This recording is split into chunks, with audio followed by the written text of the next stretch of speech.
आपकी तरफ बहुत बुरी नजरों के साथ देख रही है। बोलना पड़ेगा। मैं ये कह रहा हूं दोस्तों कि जिस तरह बिस्मिल्लाह कह करके शराब पीने से हराम शराब हलाल नहीं हो जाती, उसी तरह अल्लाह अकबर कह करके किसी मासूम का कत्ल कर देने से वो कत्ल जायज नहीं हो जाता। हम मजम्मत करते हैं इसके।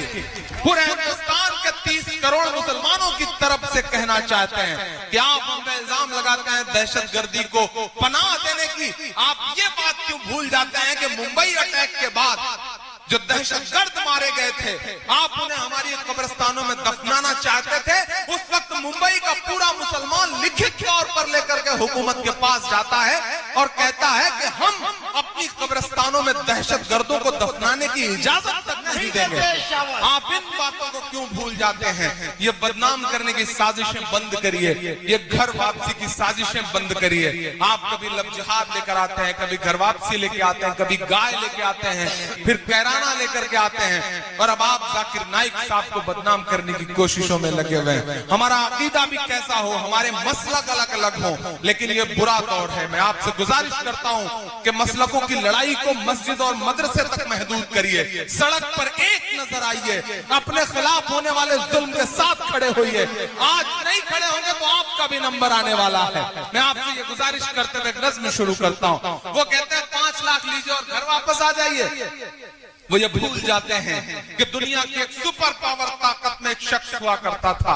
अल्लाह ने उसको ऐसा हुनर दिया था, उसके पैरों में ऐसा जादू था कि वो जब थिरकता था तो दुनिया अरबों डॉलर लुटा दिया करती थी। लेकिन उस शख्स को कहीं सुकून नहीं मिला तो उसने अपने चचेरे भाई से कहा कि मुझे सुकून की तलाश है। चचेरे भाई ने कहा सुकून चाहता है तो कुरान पढ़। उस शख्स ने कुरान पढ़ी और उसके बाद इस्लाम में दाखिल हुआ। उस शख्स का नाम था माइकल जैक्सन। आप रेट लगा रहे हैं 5 लाख, यहाँ अरबों डॉलर ठुकरा करके लोग इस्लाम की पनाह में आ रहे हैं और आप रेट लगा रहे हैं 5 लाख।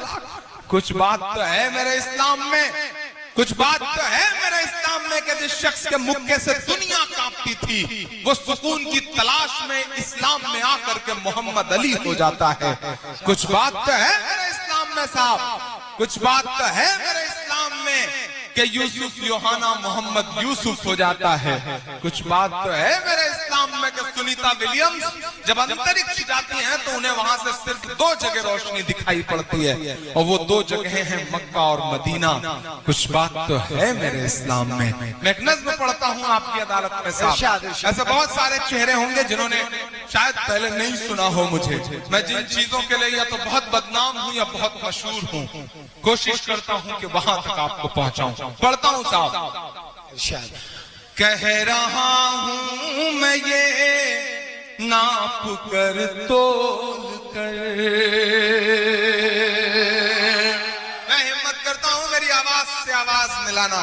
लबों पर हम सजा कर आयते कुरान निकले हैं, वतन पर मरने मिटने का लिए अरमान निकले हैं। जमाना गर तुला है जान लेने पर तो क्या डरना, हथेली पर सजाकर हम भी अपनी जान निकले हैं। हथेली पर सजाकर हम भी अपनी जान निकले हैं। फैज भाई पढ़ता हूं ना।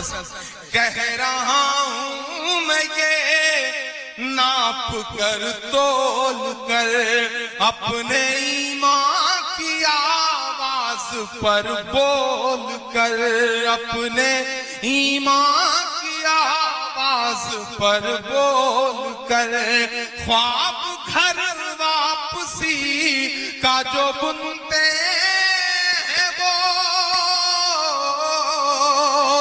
ख्वाब घर वापसी का जो बुनते हैं वो, मेरी धड़कन सुने कान को खोल कर, मेरी धड़कन सुने कान को खोल कर।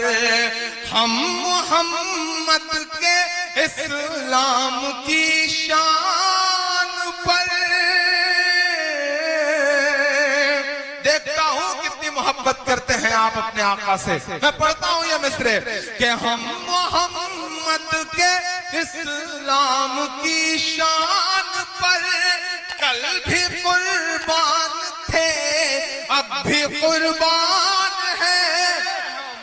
हम मुसलमान हैं, हम मुसलमान लेकर के घूम रहे हैं कि पाकिस्तान चले जाइए। अब की जो फैसला होगा वो यहीं पर होगा। अब कि हम दूसरी हिजरत नहीं होने वाली, हमसे अब दूसरी हिजरत नहीं होने वाली। अब ये जो लोग हैं जो कहते हैं साहब कि हिंदुस्तान हमारा है, आपका क्या है, मैं उनसे चीख करके कहता हूं कि आप बाय डिफॉल्ट हिंदुस्तानी हैं। गिरिराज साहब, आप बाय डिफॉल्ट हिंदुस्तानी हैं, हम बाय चॉइस हिंदुस्तानी हैं। हमने चुना है हिंदुस्तान को, हमारा हक 2 गुना है इस मुल्क पर। हमने चुना है, हम चाहते तो पुरखों के साथ जो बंटवारे के लोग थे उनके साथ जा सकते थे, लेकिन नहीं गए। हमने इस मिट्टी में अपनी सांसों को दफन करना कबूल किया, हम गए नहीं। हमारा 2 गुना हक है साहब। मैं मिसरे पढ़ता हूं कि हम तो फारस अरब से भी आए नहीं, तेरे अपने हैं हम तो पराए नहीं, तेरे अपने हैं हम तो पराए नहीं। इस तरह से सितम हम पे ढाए गए।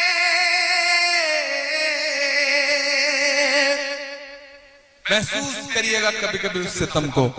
हम चेहरे से मुसलमान नहीं लगते, हम ट्रेनों के फर्स्ट क्लास में सफर करते हैं। मेरे इस दर्द को अरशद साहब समझ सकते हैं, उबैद भाई समझ सकते हैं, फैज भाई समझ सकते हैं, परवेज भाई समझ सकते हैं, या हम इन जैसे लगने वाले तमाम लोग समझ सकते हैं। हम ट्रेनों के फर्स्ट क्लास में सफर करते हैं, हमारे पड़ोस में बहुत सारे लोग बैठे होते हैं, हम चेहरे से मुसलमान नहीं लगते, लेकिन जब हमारे मोबाइल पर फोन आता है और हम जवाब में जब वालेकुम अस्सलाम कहते हैं तो हमारे आसपास की सवारियों के चेहरों के एक्सप्रेशंस बताते हैं कि मुल्क के हालात बहुत बदल चुके हैं।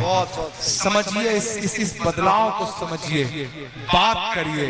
हम एयरपोर्ट पर खड़े होते हैं सिक्योरिटी चेक के लिए, बोर्डिंग पास पर हमारा नाम पढ़ने के बाद सिक्योरिटी इंचार्ज की उंगलियों का दबाव बताता है कि मुल्क के हालात तो बहुत बदल गए हैं। बोलना पड़ेगा, मायूस होने से काम नहीं चलेगा। बिहार वालों, मायूसी कुफ्र है। आपने मुत्तहिद होकर बताया पूरे हिंदुस्तान को कि फासिस्ट ताकतों से मुकाबला इस तरह किया जाता है। मैं सलाम करूंगा आपको, आप बहुत जिम्मेदार लोग हैं। आप मायूस नहीं हुए, क्योंकि मायूसी कुफ्र है इस्लाम में। डूबते हुए सूरज को देख करके लोग दरवाजा बंद कर लेते हैं और उगते हुए सूरज को देख करके लोग दरवाजा खोल देते हैं। आपसे गुजारिश करूंगा, नई नस्लों से गुजारिश करूंगा कि बोलना सीखिए, वक्त से आंख मिलाइए, बुरे वक्त के सामने खड़े होइए, क्योंकि जो वक्त से आंख नहीं मिलाते वक्त उनसे बहुत बुरा इम्तिहान लेता है। जिन अंग्रेजों की हुकूमत में कभी सूरज नहीं डूबता था, जब वो वक्त से आंख नहीं मिला सके तो आज उनके राजाओं के कपड़े बैंड बाजे वाले पहनते हैं। समझना पड़ेगा इस बात को। मैं पढ़ता हूं बंद कि हम तो फारस अरब से भी आए नहीं, तेरे अपने हैं हम तो पराए नहीं। इस तरह से सितम हम पे ढाए गए, मुद्दतें हो। हर दिन एक नया वीडियो आइडिया, पर ना व्यूज। पटना से लेकर के दिल्ली तक इमरान प्रतापगढ़ी के मिसरों की गवाह हैं हिंदुस्तान की हजारों इमारतें कि मेरे पुरखों की जागीरदारी है ये। ईमान में हरारत पैदा हो तो बताना जरा सुन करके कि मेरे पुरखों की जागीरदारी है ये। मत समझना कि हम लोग मेहमान हैं, हम मुसलमान हैं, हम मुसलमान हैं। मेरे भारत तेरी आन है, शान है, हम तेरी सरहदों के निगहबान हैं। हम मुसलमान हैं, हम मुसलमान हैं। आखिरी बंद पढ़ता हूं इस नज्म का। घर वापसी, घर वापसी, घर वापसी। स्वामी जी, योगी जी, प्राची जी, कराना है घर वापसी तो मैं 2 नाम गिना रहा हूं। अगर करा सकिए तो उनकी करवाइए। पूरे हिंदुस्तान में बहुत पलकों पे बिठा कर सुना सुना है ये मिसरे, जिन पर मैंने कहा है वो तक चौंक गए थे ये मिसरे सुन करके। कहीं मैं पढ़ता हूं, सुनेगा। कि सब पे लागू न ये कीजिए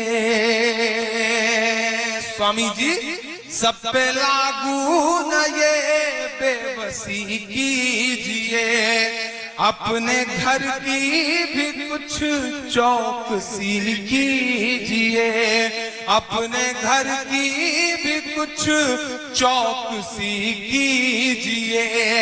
हाँ वो मुख्तार नकविया शहनवाज, जरा सा और जोश से सुनिएगा इन मिसरों को। हाँ वो मुख्तार नकविया शहनवाज, पहले उनकी तो घर वापसी कीजिए, पहले उनकी तो घर वापसी कीजिए। और जो उधर दोस्त खड़े हैं जिन्होंने पूरी रात एक भी मिसरे पे किसी को दाद नहीं दी है, मैं उन्हें भी पुकारता हूँ, मैं इन्हें भी लोगों को शामिल करता हूँ, ये सामने बैठे लोगों को और पीछे बैठे एक शख्स को शामिल करता हूँ, क्योंकि अब जो मिसरे पढ़ने जा रहा हूँ ये आपके 800 सालों की तारीख है इन मिसरों में। इमरान पढ़ता है ये मिसरे, मेरे ईमान, मेरा तेवर, मेरी खुददारी, मेरा ज़मीर बोलता है इन मिसरों में कि 5 दिन की हुकूमत पे इतना नशा,